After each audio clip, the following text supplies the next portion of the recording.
Hi, welcome to the Earth Our Habitat, Geography, Class 6, Major Domains of the Earth.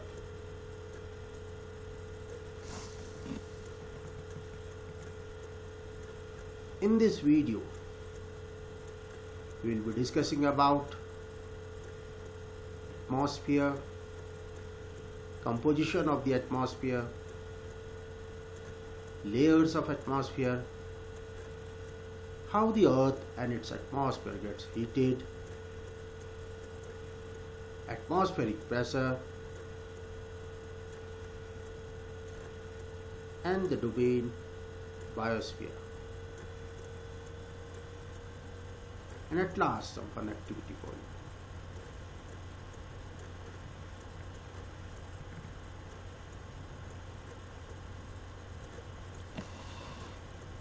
Having learnt about the land and water surface, let us now discuss about the atmosphere and the biosphere.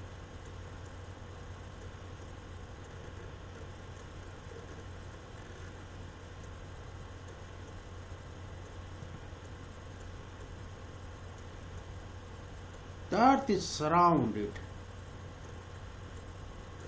by a thin layer of air that is an essential part of our life.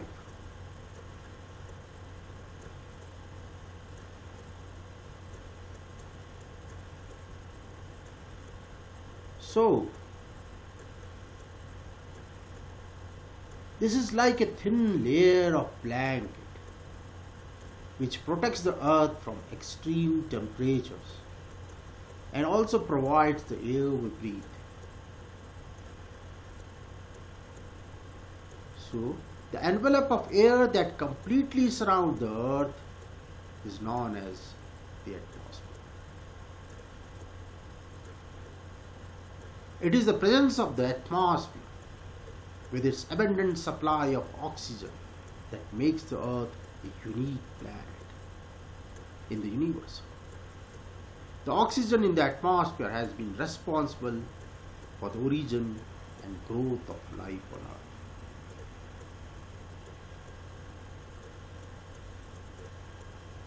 So as we discussed, this is like a thin layer of blanket which protects the earth from extreme temperatures and also provides the air we breathe.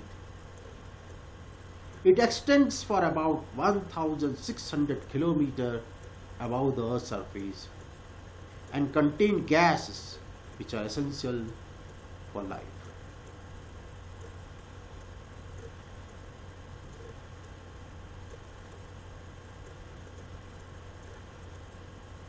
Now let us discuss about the composition of the atmosphere.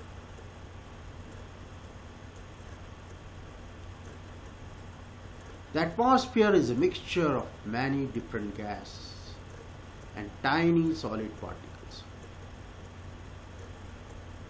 78% of air is made up of nitrogen and 21% of oxygen. Although these gases are plentiful and of great significance to life on Earth, they are of little importance in affecting the weather phenomena. The remaining 1% of dry air is made up of a number of gases.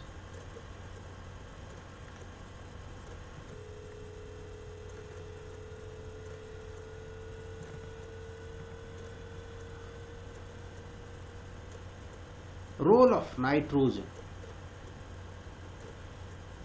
Nitrogen is important for plants because plants make many important molecules from nitrogen. Since we get food from plants, hence nitrogen is also important for us and for all other animals.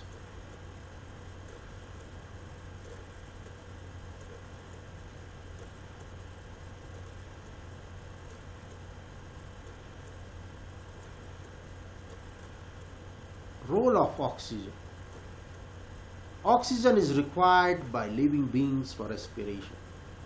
Moreover, oxygen is also required for burning various fuels.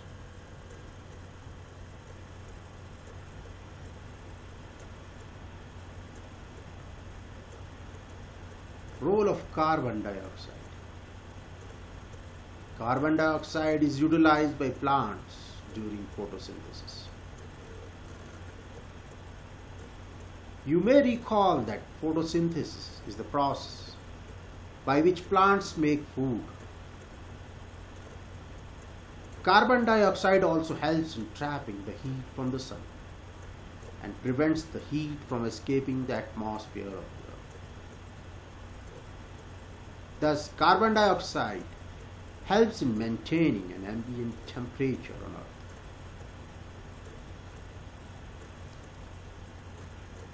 The density of the atmosphere varies with height. It is maximum at the sea level and decreases rapidly as we go up.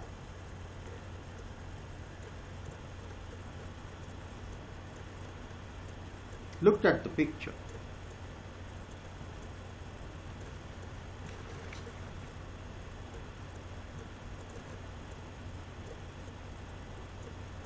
Carefully. You know the climbers experience problems in breathing due to this decrease in density of air. They have to carry with them oxygen cylinders to be able to breathe at high altitudes. The temperature also decreases as we go upwards. The atmosphere exerts pressure on the earth. This varies from place to place. Some areas experience high pressure and some areas low pressure. Air moves from a high pressure to low pressure. Moving air is known as wind. We will learn more about the atmosphere.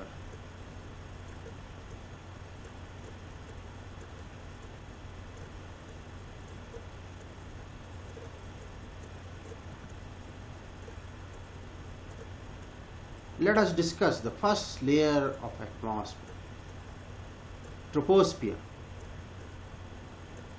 The troposphere is the lowest layer of our atmosphere. Starting at ground level, it extends upward to about 10 kilometers, that is 6.2 miles, of about 33,000 feet above sea level. We humans live in the troposphere, and nearly all weather occurs in this lowest layer. Most clouds appear here, mainly because 99% of the water vapor in the atmosphere is found in the troposphere. Air pressure drops and temperatures get colder as you climb higher in the troposphere.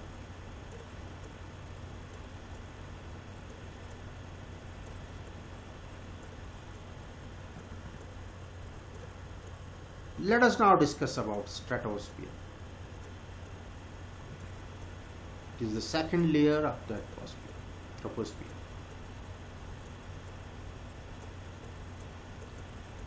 So you have first troposphere, then you have stratosphere, mesosphere, thermosphere, and exosphere.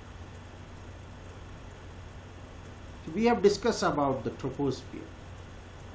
Now we will discuss about the stratosphere. The next layer up is called the stratosphere. The stratosphere extends from the top of the troposphere to about 50 kilometers, 31 miles above the ground. The infamous ozone layer is found within the stratosphere. Ozone molecules in this layer absorb high energy ultraviolet light from the sun, converting the ultraviolet energy into heat. Unlike the troposphere, the stratosphere actually gets warm the higher you.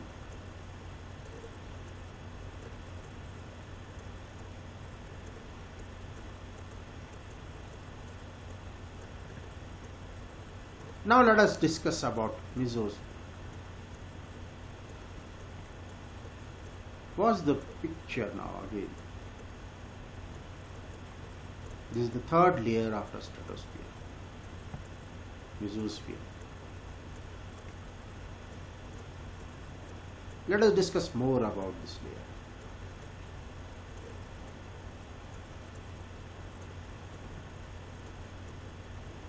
So above the stratosphere is the mesosphere.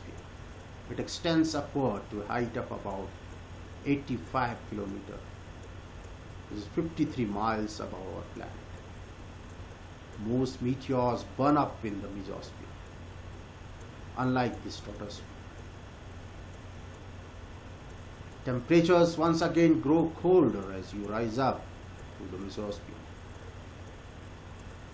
The coldest temperature in Earth's atmosphere, about minus 90 degrees centigrade, that is around minus 130 degree Fahrenheit, are found near the top of this layer.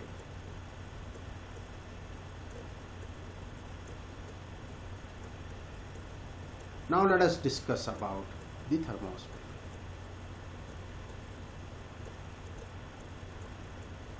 Look at the picture again.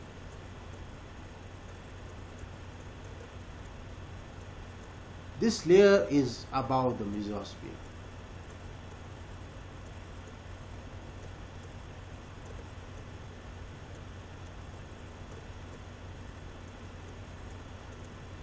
Watch the image carefully. You will find the satellites, aircrafts.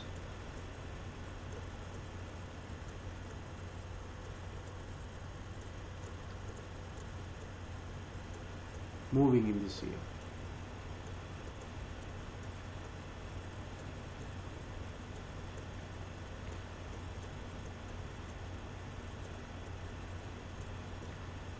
The layer of very rare air above mesosphere is called the thermosphere. High energy X-rays and ultraviolet radiation from the sun are absorbed in the thermosphere, raising its temperature to hundreds or at times thousands of degrees. How? The air in this layer is so thin that it would feel freezing cold to us. In many ways, thermosphere is more like outer space than a part of the atmosphere. Many satellites actually orbit Earth within this atmosphere. So if you look at the image, you will find that satellites, they orbit, they move in this layer.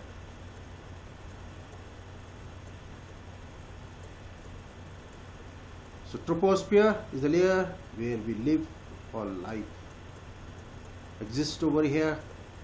Then is the stratosphere layer, within which you have the aircraft moving. Then you have the mesosphere.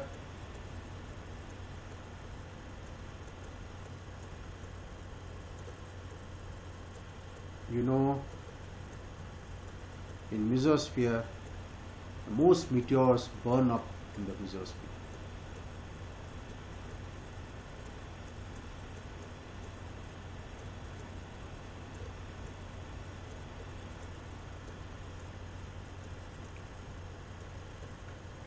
Let us now discuss about exosphere.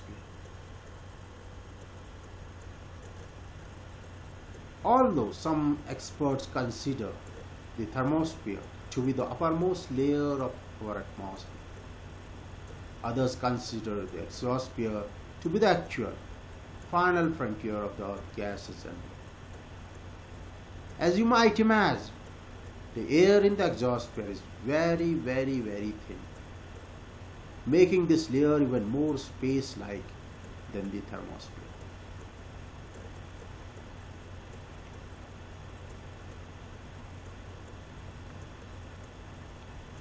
So I hope you must have understood more about these layers, how important they are for us, the different layers of the atmosphere,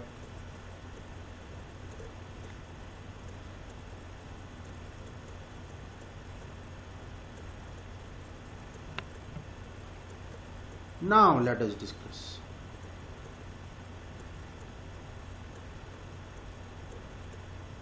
effects of the atmosphere.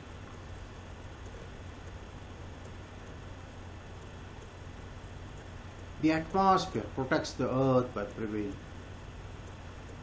preventing all the sun's radiation from reaching the earth's surface. It acts as a huge filter, keeping out harmful ultraviolet radiations while letting some of its heat through to heat the earth and low atmosphere. By doing this, the atmosphere also prevents the earth from getting too hot during the day.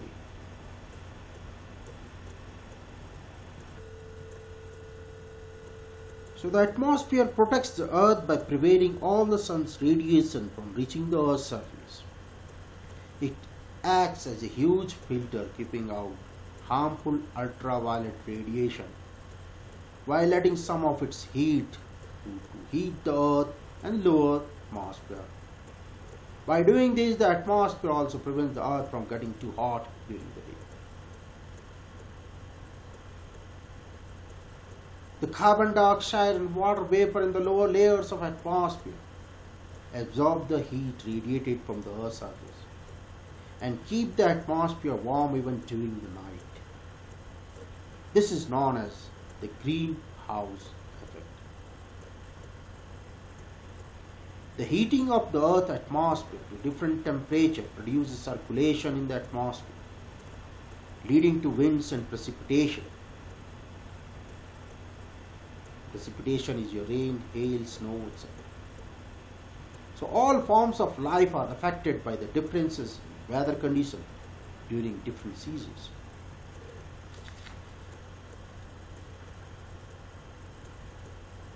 Now the question comes, how the earth and atmosphere get heated?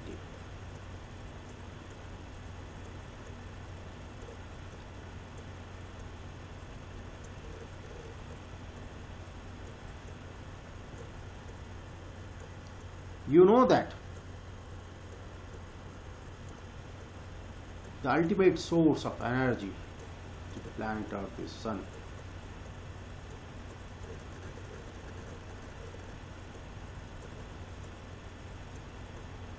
The atmosphere is hardly calm for a long period of time. It is in a state of constant change. The energy needed for all the movement and change in the atmosphere is provided by the sun.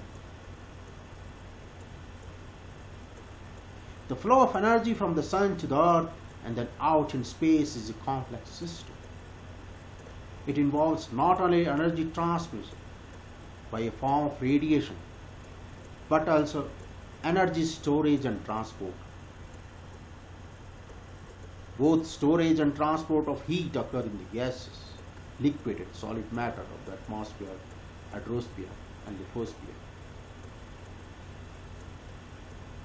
So solar radiation is the only primary source of heat and light for the earth. Look at the image. The solar radiation is the only primary source of heat and light for the earth. Life is possible because of the solar radiation, the heat energy which we get.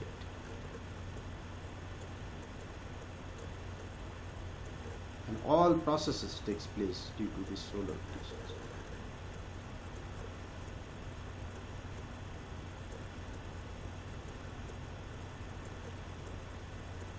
So, how the earth and its atmosphere gets heated? Let us first discuss about insolation. The incoming solar energy intercepted by the earth is defined as insolation. Considerable amount of insolation is reflected back into space by clouds, snowfields and oceans. The atmosphere absorbs only 14% of the incoming insolation. Look at the picture again, carefully.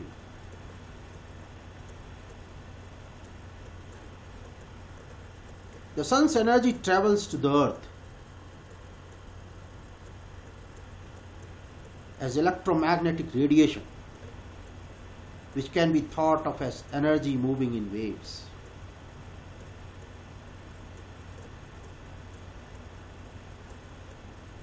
There are short waves and long waves. The incoming solar radiation is received in the form of short waves. Heat in the form of short wave is not as easily absorbed as the long waves. So considerable amount of insolation is reflected back into the space by clouds, snowfields and oceans. The atmosphere absorbs only 14% of the incoming solar radiation.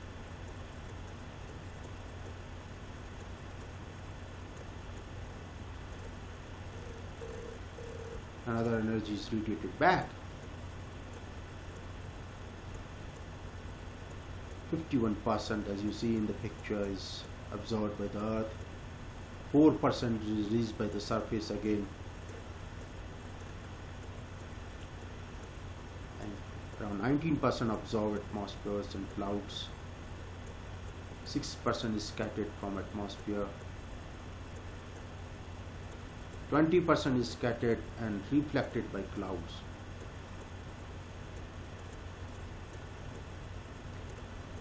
So we get solar energy in the form of insolation. It is absorbed in the ground and radiated back.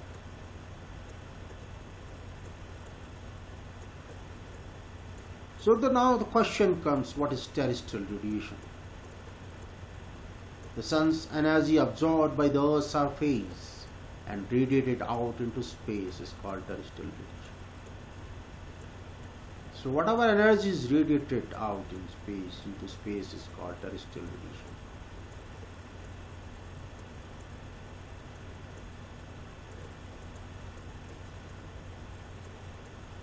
In other words, the insolation radiated out by the Earth is called terrestrial radiation. And this terrestrial radiation is in the form of long waves. These long waves are more readily absorbed by the molecules of gases in the atmosphere.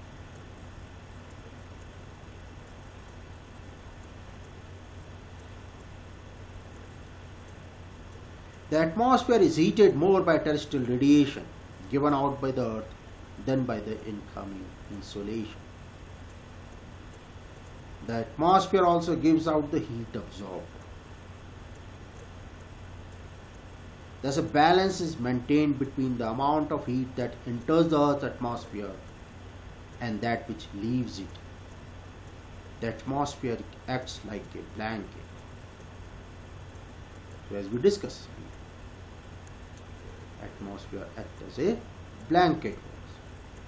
At night, the atmosphere keeps the Earth's surface warm by preventing all the terrestrial radiation from escaping. During the day, the atmosphere prevents the Earth from becoming too hot by not allowing all the insolation to reach the Earth. Imagine if the layer of atmosphere is not there, what will happen to us? That this atmosphere prevents extreme of temperature. Without the atmosphere, the Earth will become very hot during the day and very cold at night.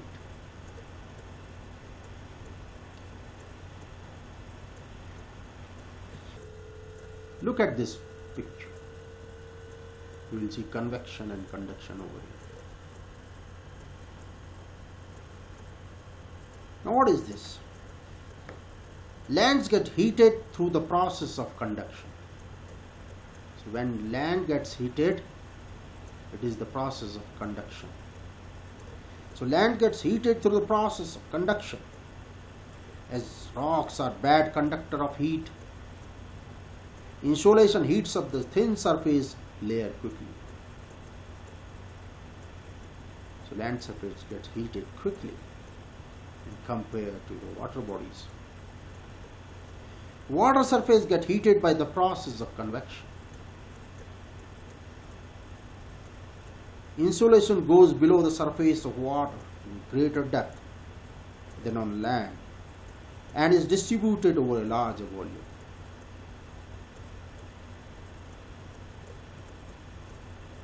So remember, land is heated by conduction and water is heated by the process of convection.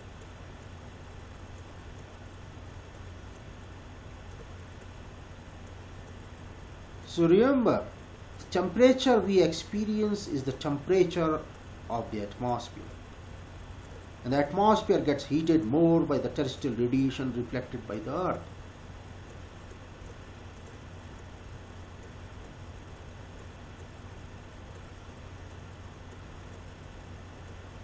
To raise the temperature of land and water through 1 degree centigrade, about 2.5 times more energy is required for water as compared to land. Water gets heated slowly as compared to land because the insolation is distributed over a larger volume.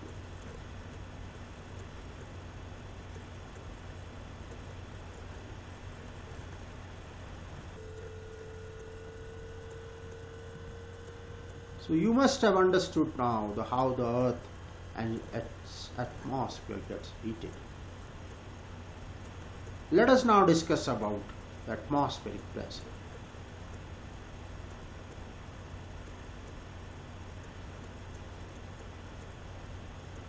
So what is atmospheric pressure? Atmospheric pressure is the pressure at any point on the surface of the earth due to the weight of column of air above that point. So why there is a need to study atmospheric pressure? The study of air pressure is important to the geographer for the following reasons.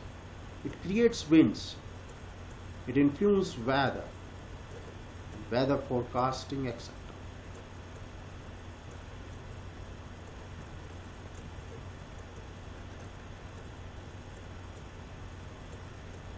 Look at the picture. With increase in height, the gravitational pull of the earth decreases and the density and pressure of air decreases. So as the height increases, the gravitational pull of the earth also decreases and the density and pressure of air decreases as you go up. See the molecules of air. So you know the climbers experience problem in the breathing due to this decrease in the density of air. You need to carry oxygen to climb higher mountains.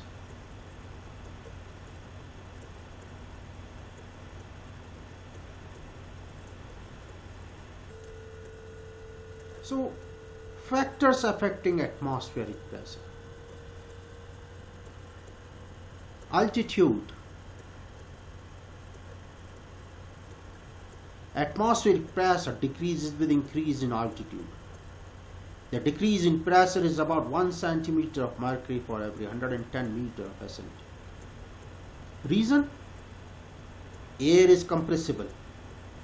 Earth's gravity pulls the molecules of air and other gases downwards towards the ground. The lowest layer is therefore the most greatly compressed and has density.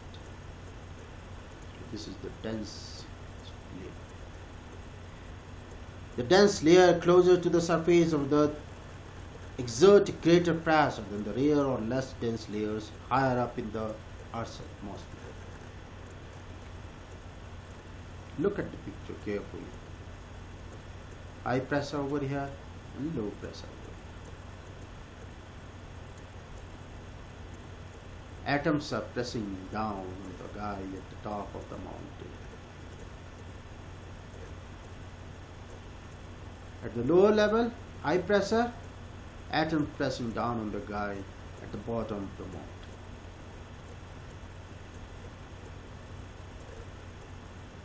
So that is why climbers experience problem breathing due to this decrease in the density of air.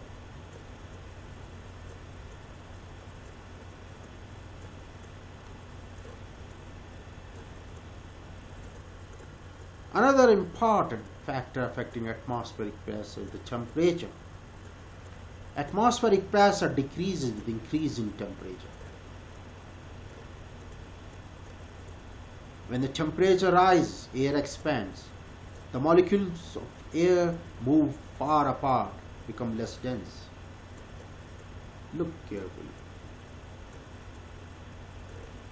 The molecules of air move far apart.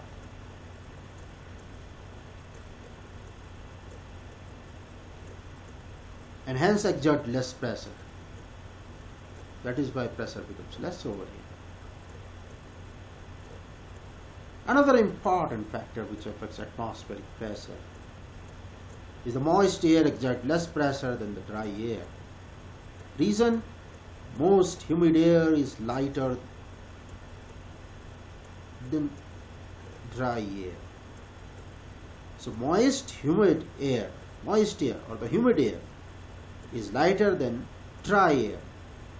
This because water vapor or humid air displaces an equal volume of dry air, that is nitrogen and oxygen.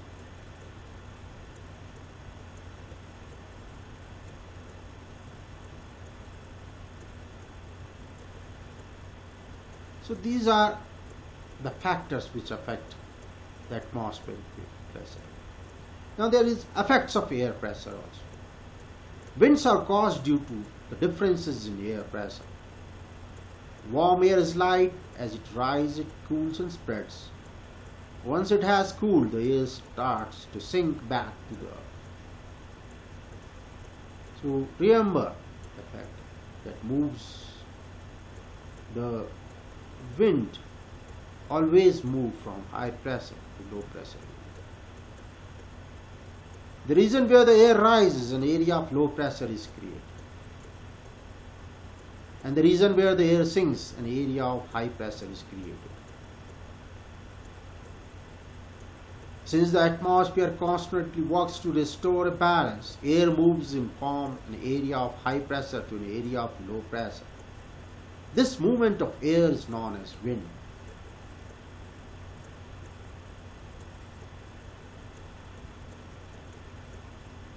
In the same way, atmospheric pressure influences weather also. As air rises and creates an area of low pressure, water vapor in the air condenses and forms clouds. Conversely, sinking air generally means that condensation cannot take place.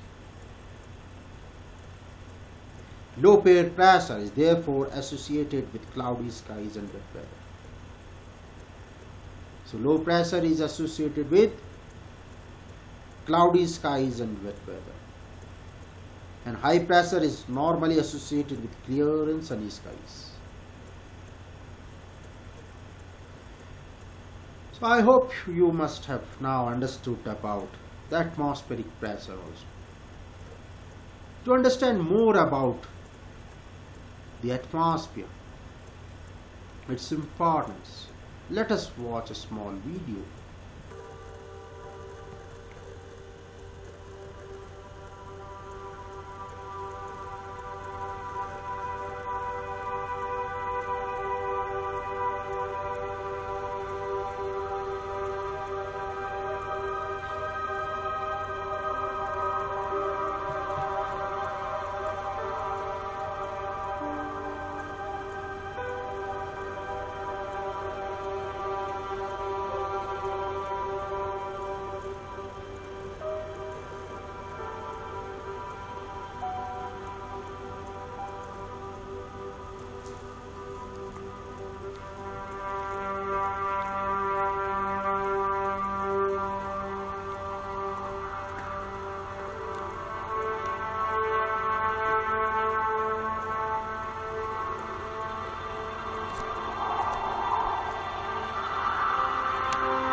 I hope you must have now understood more about the atmosphere. Now let us discuss about the biosphere, the fourth and the most important domain. Without this, there would be no meaning of my being here.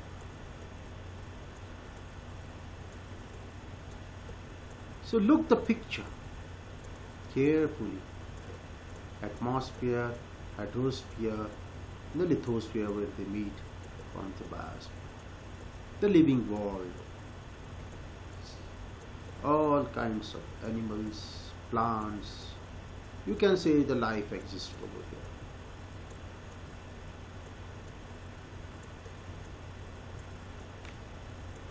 So the biosphere is a narrow zone of contact between the land, water, and air.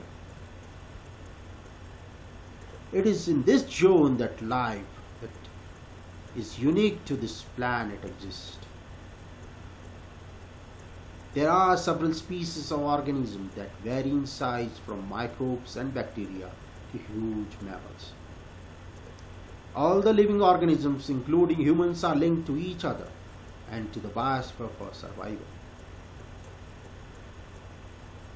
The organisms in the biosphere may broadly be divided into the plant kingdom and the animal kingdom.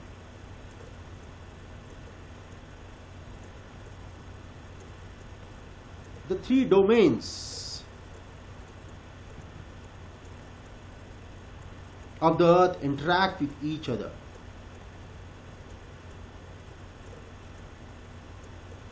And affect each other in some way or the other. For example, cutting a forest for fulfilling our needs of wood or clearing land for agriculture may lead to fast removal of soil from slopes. Similarly, Earth's surface may be changed due to natural calamities like earthquakes. For example, there could be submergence of land as happened in the case of tsunami recently, part of Andaman and Nicobar Islands were submerged under water. Discharge of waste material into lakes and rivers makes the water unsuitable for human use. It also damages other forms of life. Emission from industries, thermal power plants and vehicles pollute the air. Carbon dioxide is an important constituent of air. But increase in the amount of CO2 leads to increase in global temperatures. This is termed as global warming. There is thus a need to limit the use of resources of the earth to maintain the balance of nature between the domains of lithosphere, the atmosphere, and the hydrosphere.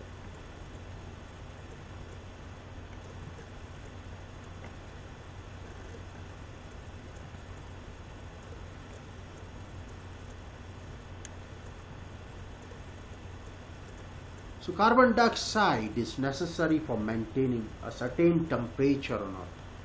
But if level of carbon dioxide increases beyond a limit, it results in increased temperature throughout the world. And this is known as global warming. It is due to the burning of fuels in automobiles and factories result in increased levels of carbon dioxide in the atmosphere. Hence we should be cautious while using various fuels. We need to use our resources carefully in order to protect our environment. I hope you have discussed.